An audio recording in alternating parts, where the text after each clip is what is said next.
यीशु मसीह के नाम से आप सब शुभ संदेश की दर्शकों को फिर से मैं स्वागत करती हूँ, धन्यवाद करती हूँ। परमेश्वर ने हम सब की जिंदगी में एक और दिन जोड़ा है ताकि हम यीशु मसीह के चरणों में कुछ समय बाइबल में से पवित्र शास्त्र से कुछ वचन हम पढ़ सके, समझ सके, सीख सके, अमल कर सके और उनकी आशीषों का हम वारिस बन सके। छोटी सी प्रार्थना के साथ इस कार्यक्रम को हम शुरुआत करेंगे। धन्यवाद महान सामर्थी पिता, राजाओं का राजा, प्रभुओं का प्रभु, ईश्वरों का ईश्वर, प्रभु यीशु के लहू के द्वारा हम आपके अनुग्रह सिंहासन पर आते हैं पिता। प्रभु यीशु भजन संहिता 84 और 12 में लिखा है, सेनाओं का यहोवा क्या ही धन्य है वो मनुष्य जो तुझ पर भरोसा रखता है। हाँ प्रभु, हम तुझ पर भरोसा रखते हैं। आप सेनाओं का यहोवा है, आप अपने फरिश्तों को भेजते हैं और हमें हर काम में मदद करते हैं। प्रभु, इस एपिसोड बनाने में भी आप अपने फरिश्तों को भेज के मदद कीजिए। प्रभु, बोलने वाला मुझको भी मदद करे और देखने वाला दर्शकों को भी मदद करे। दोनों मिलके परमेश्वर का राज्य बढ़ोतरी करे। यीशु मसीह के जीवित और सामर्थी नाम में इस प्रार्थना को हम मांगते हैं। सुनिए, ग्रहण कीजिए परम पिता। आमीन, आमीन, आमीन। जो विषय लिया है ये है His blood speaks. Whose blood speaks? Jesus blood speaks. उसका यीशु, उसका मतलब यीशु का लहू बोलता है। कैसे हमें पता है यीशु का लहू बोलता है? सबसे पहले मैंने इस बार जो प्रार्थना करके पवित्र आत्मा का सहायता से इस एक सीक्वेंस में तैयार किया है विषयों को। हमने गुड फ्राइडे ऑलरेडी सेलिब्रेट कर चुके हैं और फिर उसके बाद हम रिजरेक्शन डे, ये ईस्टर हम सेलिब्रेट कर चुके हैं और पेंटिकोस्ट का दिन के हम इंतजार में हैं। तो इसलिए अभी 3 एपिसोड्स जो मैंने बनाया है वो सबसे पहले Good Friday, his blood speaks, Yeshu का लहू के बारे में, और फिर उसके बाद यीशु मसीह का पुनरुत्थान की जीवन के विषय में, और फिर उसके बाद पेंटिकोस्ट का विषय में। ऐसे 3 एपिसोड लगातार आपको देखने को मिलेगा क्योंकि ये पैशन वीक है, खत्म हो चुका है और पेंटिकोस्ट के लिए हम इंतजार कर रहे हैं। जिस समय मैंने बनाया है गुड फ्राइडे, ईस्टर खत्म हो चुका है और पेंटिकोस्ट का तैयारी में है, इसलिए मैंने ये तीनों विषय एक साथ आपके सामने प्रस्तुत कर रही हूँ। हिज ब्लड स्पीक्स, यीशु मसीह का लहू बोलता है। ये कैसे पता है हमको ये लहू बोलता है? तो वचन में हम देखेंगे, everything we believe has to based upon the word of God. हर एक चीज जो हम विश्वास करते हैं वो वचन के आधारित पर होता है। इसलिए वचन में क्या लिखा है, एक खास वचन मैं आपके सामने पढ़ती हूँ। इब्रानियों 12:22-24। पर तुम सियोन के पहाड़ के पास और जीवते परमेश्वर के नगर स्वर्गीय यरूशलेम के पास और लाखों स्वर्गदूतों और उनके पहलोटों की साधारण सभा और कलीसिया जिनके नाम स्वर्ग में लिखे हुए हैं और सबके न्यायी परमेश्वर के पास और सिद्ध किए हुए धर्मियों की आत्माओं और नई वाचा के मध्यस्थ यीशु और छिड़काव के उस लहू के पास आए जो हाबिल के लहू से उत्तम बातें कहता है। ये हम सब यीशु मसीह के लहू से धुले हुए विश्वासी हैं और जो विश्वास में नहीं है वो भी वचन सुनने के बाद विश्वास में आना है। यही हमारी प्रयास है। और फिर हम जो विश्वास कर चुके हैं वो उनके दूसरे आगमन के तैयारी में रहते हैं और जितने नहीं जानते उनको सुसमाचार प्रचार करने की तैयारी में भी रहते हैं। कलीसिया का यही आज्ञा दिया गया है यहाँ पे। लेकिन खास यीशु के लहू के बारे में जब हम मनन कर रहे हैं तो यहाँ पे आखिरी उस हिस्से में लिखा है कि जो हाबिल के लहू से उत्तम बातें कहता है, कि यीशु का लहू और हाबिल का लहू हाबिल कौन है? सबसे पहले हम थोड़ा सा याद करेंगे।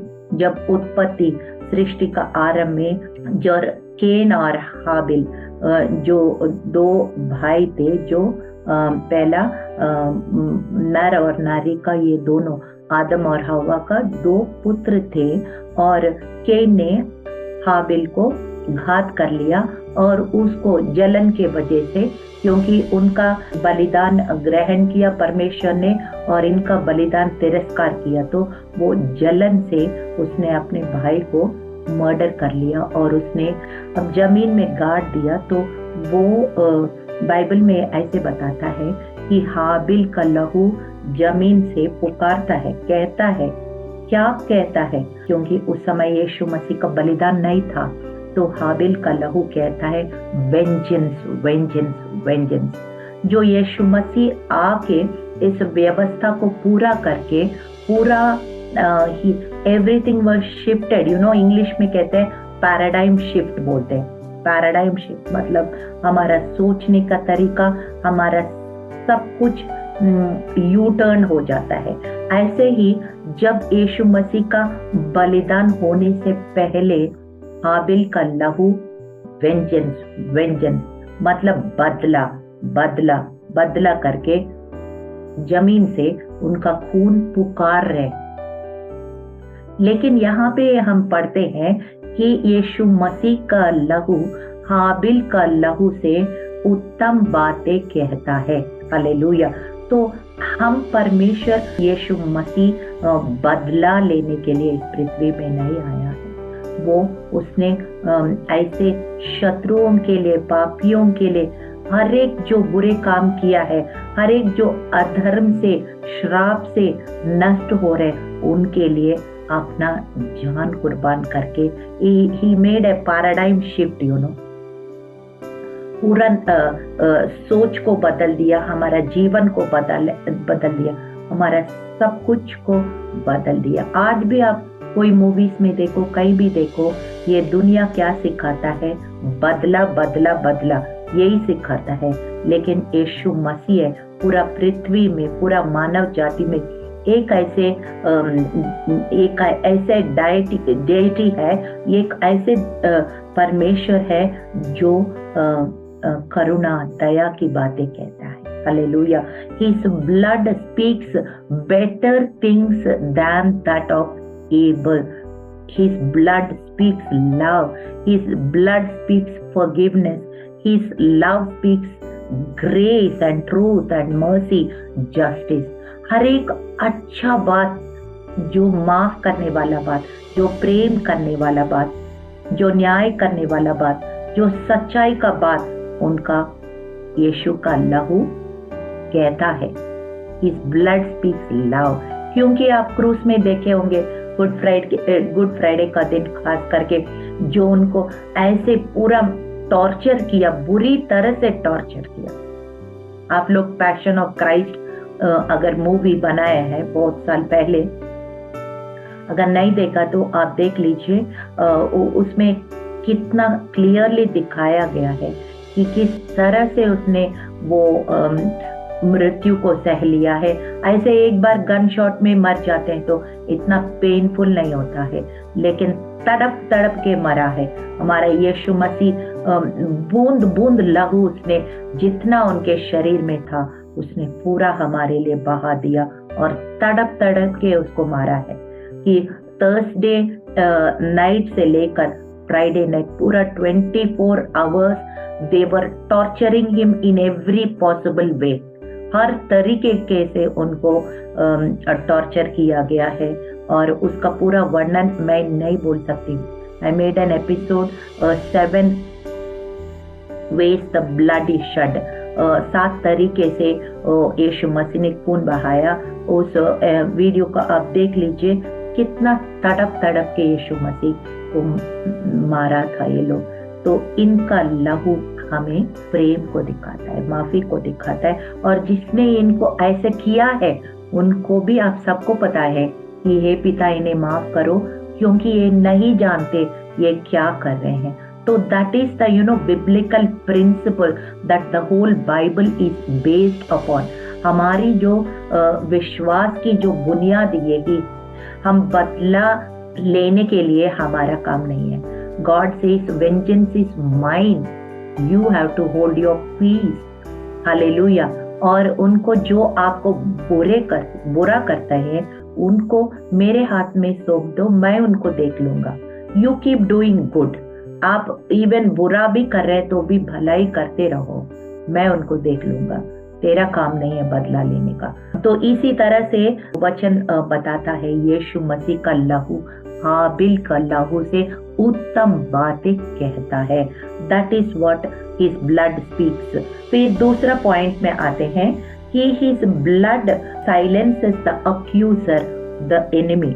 रेवलेशन 12:11 एक वचन पढ़ते हैं, कई बार जो है शैतान जो है हमारा गलतियों को ढूंढता है। हम यीशु मसीह को जब ग्रहण करते हैं, ऐसे नहीं है कि हम पूरा सिद्ध बन गया है या पूरा स्वर्ग की फरिश्तों की तरह हम रहते हैं। We are living in this filthy world and we are living among people who of unclean lips. मैं देखती हूँ, जब मैं काम करती थी, बहुत साल काम किया है, about 26 years I worked also.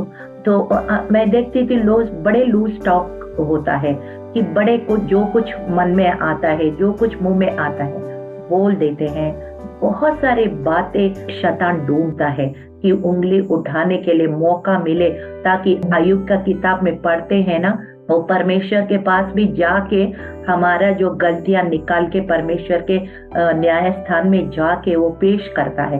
That is what the Bible says. So he is the accuser of brethren. ऐसे वचन में लिखा है, वो हमें दोषी ठहराने वाला है, उंगली उठाने वाला है, हमारे गलतियों को निकाल के परमेश्वर के सामने अक्यूज करने वाला है। इसलिए हम उनको, शत्रु को अगर चुप कराना है, if we have to silence the enemy, so how do we do it? We do it through the blood of Jesus. Hallelujah. एक वचन पढ़ते, प्रकाशित वाक्य 12 और 11 में लिखा है, वो मेमने के लहू के कारण और अपनी गवाही के वचन के कारण उस पर जयवंत हुए और उन्होंने अपने प्राणों को प्रिय ना जाना, यहाँ तक कि मृत्यु भी सह ली। चेले पहले पवित्र आत्मा आने से पहले they were so fleshy। Fleshy का मतलब है शरीर का अनुसार चलते थे, बहुत लड़ाई, तुम बड़ा है तुम छोटा है, मतलब कई बातें उनको, आत्मिक बातें समझ में नहीं आते थे। लेकिन हम देखते हैं बाद में वही चेले यीशु मसीह को जान देने के लिए भी तैयार हो गया है। और कई सारा हम चरित्र में, हिस्ट्री में हम पढ़ते हैं कि हाँ, they gave even the life to Jesus and they gave it willingly, joyfully. ऐसे अपना प्राण को भी यीशु मसीह के लिए वो बलिदान कर दिया है। तो that is what when the blood of Jesus, हमें जो यीशु के लहू से धुले हुए, पवित्र आत्मा से भरे हुए, हमारा सब कुछ बदल जाता है। और मेमने के लहू के कारण हम शत्रु को चुप करा सकते हैं। हालेलुया।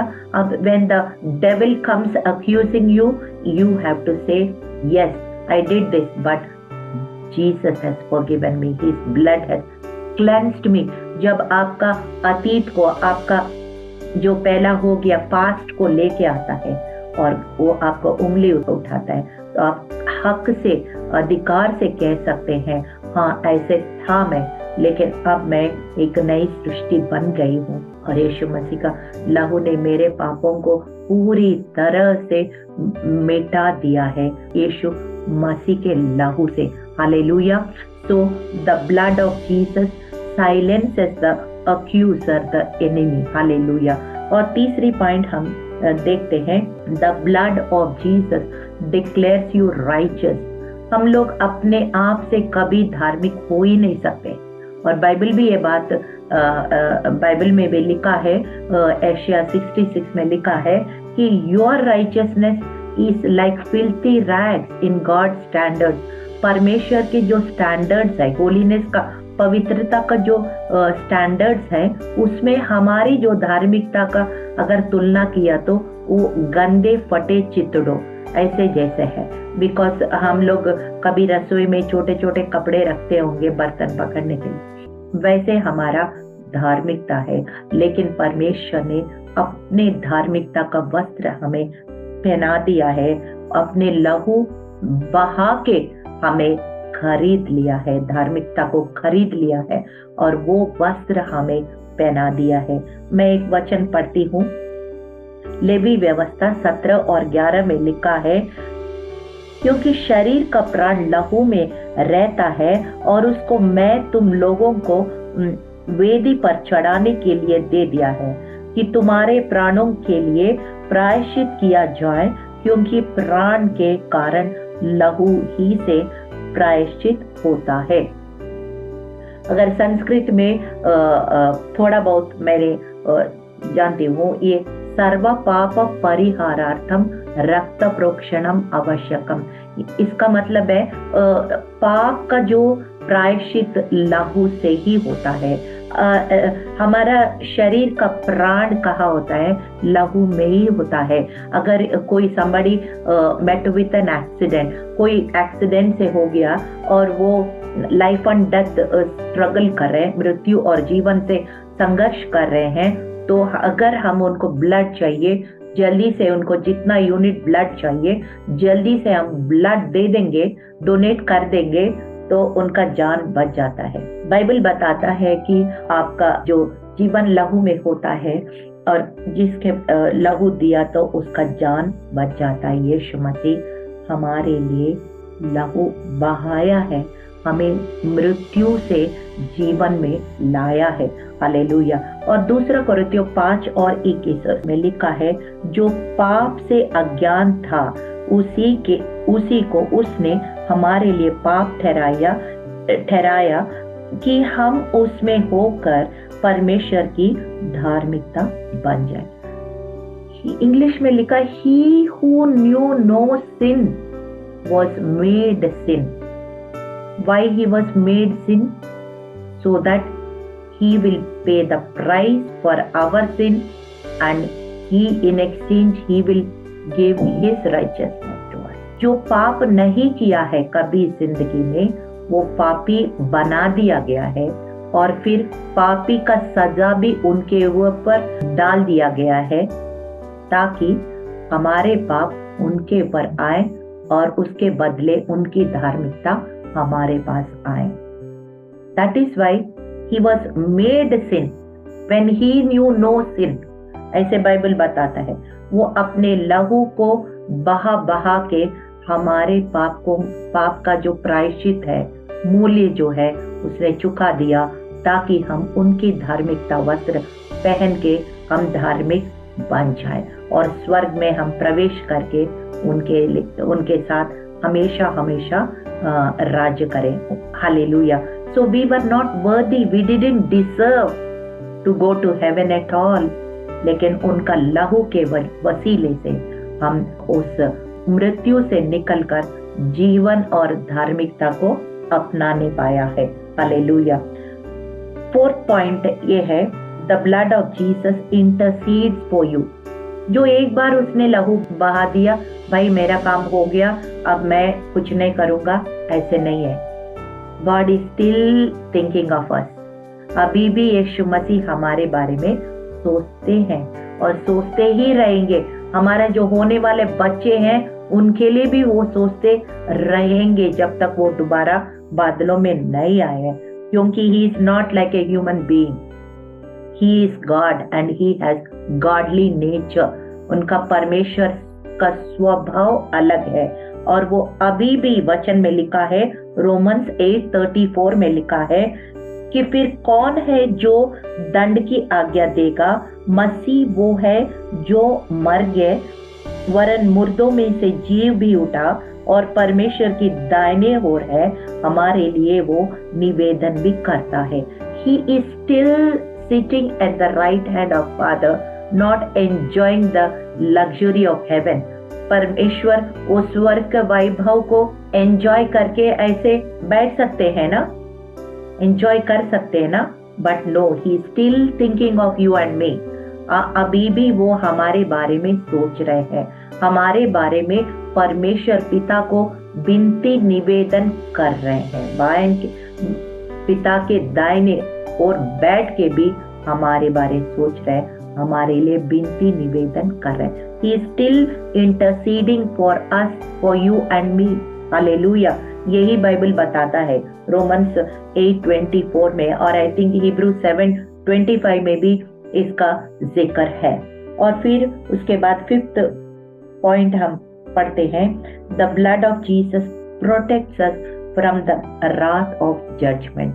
परमेश्वर की क्रोध, उस उग्रता जो उस दिन जो होने वाला है, वो सबके ऊपर आएगा। अगर रेवलेशन 6:16 आई थिंक तो उसमें लिखा है, आ पहाड़ मुझ पर गिर, और फिर लिखा है वो ऐसे जगह ढूंढेंगे कहाँ छिप सके, पहाड़ों को पत्थरों के बीच में छुपने का स्थान ढूंढेंगे और मृत्यु के लिए तड़पेंगे मगर पश्चाताप नहीं करेंगे। ऐसे भी लोग होंगे और परमेश्वर का उग्रता से बचने के लिए वो पूरा प्रयास करेंगे। That day of wrath is so intense and aggressive, इतना ज्यादा है कि मनुष्य का सहने का बाहर हो जाएगा। उस समय उग्रता को कोई टॉलरेट नहीं करने पाएगा, लेकिन उनका लहू से जो धुले हुए विश्वासी है, उस उग्रता से, उस न्याय से बचे रहेंगे और सुरक्षित रहेंगे। I will read 1 or 2 scriptures. लिखा है निर्गमन 12:23, क्योंकि यहोवा देश के बीच में होकर मिस्रियों को मारता जाएगा, इसलिए जहां जहां वो चौखट के सिरे और दोनों अलगों पर उसके लहू को देखेगा, वहां वहां वो उस द्वार को छोड़ जाएंगे और नाश करने वालों को तुम्हारे घरों में मारने के लिए ना जाने देगा। हालेलुया। जहां जहां जिस दरवाजा में वो लहू का, जो चौखट में लहू को देखेंगे, वो नाश करने वाला उस घर को पार करेगा। He will skip over, he will pass over that house where the blood of Jesus is applied on the doorpost. Hallelujah. तो ये इसी तरह से लहू जो है वो महान उग्रता, the day of judgment, the wrath of God, उस समय से परमेश्वर हमें यीशु का लहू से बचाते हैं। जैसे उस समय इजरायलियों को उग्रता से बचाया है, मेमने का लहू, मेमने काट के वो लोग लहू को द्वार पे जब लगाया, परी आके वो लहू को देख के वो पार कर दिया, उग्रता उनके ऊपर नहीं आया। हालेलुया। तो इसी प्रकार से उस दिन जब परमेश्वर का जो न्याय का दिन आएगा, उस समय भी वो लहू के वसीले से हम उग्रता से बचे रहेंगे। We will be protected because of the blood that is on our life. Hallelujah. मेमने का लहू जो हमारे ऊपर है, उससे, उसके वजह से हम बचे रहेंगे। रोमन 5:9 में लिखा है, जबकि हम अब उसके लहू के कारण धर्मी ठहरे तो उसके द्वारा क्रोध से क्यों ना बचेंगे। जब लहू के कारण हम धर्मी ठहरेंगे तो क्यों ना हम उनके क्रोध से बचेंगे। ऐसे लिखा रोमन्स 5:9, जरूर हम उनके क्रोध से बचे रहेंगे। हालेलुया।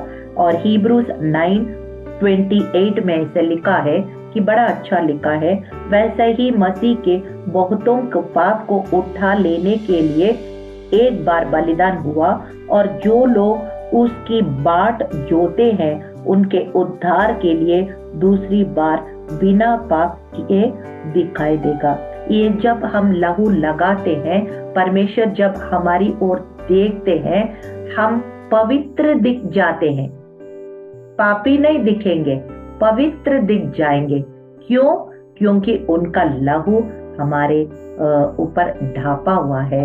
जो जब पिता देखेंगे, उनका पुत्र का लहू को देखेंगे, हमको नहीं देखेंगे, इसलिए हम पवित्र पवित्र दिखेंगे और फिर हमको परमेश्वर अपने साथ ले जाएंगे। Hallelujah. So beautiful. So how we are gloriously, supernaturally protected from the wrath of God, from the judgment of God. Hallelujah. The blood of Jesus gave access to the throne room. परमेश्वर, आपको पता है, मैं ज्यादा explain नहीं कर पाऊंगी, महायाजक साल में एक दिन जाते थे तंबू, जब मूसा का जो तंबू होता था, और एक दिन भी वो जाने के लिए बहुत तैयारी करना पड़ता था, और जिंदा वापस आएंगे नहीं आएंगे वो भी एक क्वेश्चन मार्क था। ऐसे समय में जब यीशु मसीह क्रूस के ऊपर बलिदान किया है, इट इज फिनिश्ड, जॉन 19:30, सब कुछ समाप्त हो गया है, बलिदान का काम समाप्त हो गया है।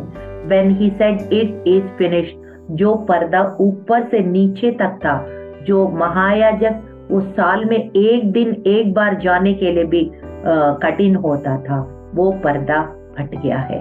हालेलुया।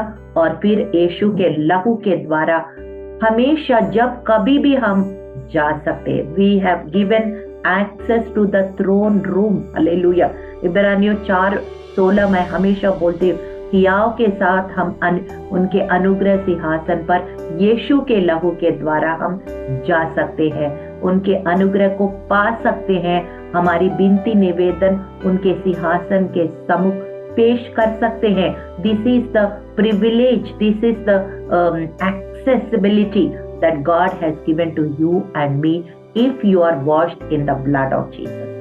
एक वचन पढ़ते हैं, इब्रानियों 10:19 से पढ़ रहे हैं। हे भाइयों, जबकि हम यीशु के लहू के द्वारा उस नए और जीवते मार्ग से पवित्र स्थान में प्रवेश करने का यह हो गया है, और उसने पर्दे अर्थात अपने शरीर में से होकर हमारे लिए अभिषेक किया है, और इसलिए कि हमारा ऐसे महान याजक है जो परमेश्वर का घर का अधिकारी है। तो आओ हम सच्चे मन और पूरे विश्वास के साथ और विवेक के दोष को दूर करने के लिए हृदय पर छिड़काव लेकर और देह को शुद्ध जल से धुलवा कर परमेश्वर के समीप जाए। Hallelujah. So we are given the access to the throne room and we can bring our petitions before him. Hallelujah. ये नहीं होता था।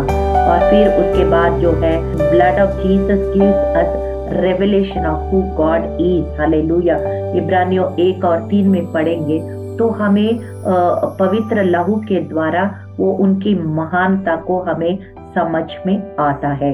एफिसियों 1 और 7 में लिखा है, blood of Jesus gives you unmerited favour. आखिर में जॉन 6:53 बड़ा अच्छा लिखा है कि the blood of Jesus keeps us always spiritually alive and active. मतलब हम उनके मांस खाते रहेंगे, उनके लहू पीते रहेंगे, फिर क्या होता है, यानी कि Lord supper, communion. We are always spiritually alive and we are always spiritually active. इसी विषय में हम छोटी सी प्रार्थना के साथ इस कार्यक्रम को समाप्त करेंगे। धन्यवाद प्रभु यीशु, आपका लहू हाबिल के लहू से उत्तम बातें बताता है, हमारी सोच को, हमारा जीवन को, हमारा पैराडाइम को शिफ्ट कर देता है प्रभु। इसलिए हमें इस बात को समझने के लिए, गहराई में अपने जीवन में अपनाने के लिए आप पवित्र आत्मा का द्वारा हमें मदद और सहायता कीजिए प्रभु। सारा आदर और महिमा आपको मिले, हम घटे आप बढ़े, यीशु मसीह के जीवित नाम से इस प्रार्थना को मांगते हैं। सुनिए, ग्रहण कीजिए। आमीन, आमीन, आमीन।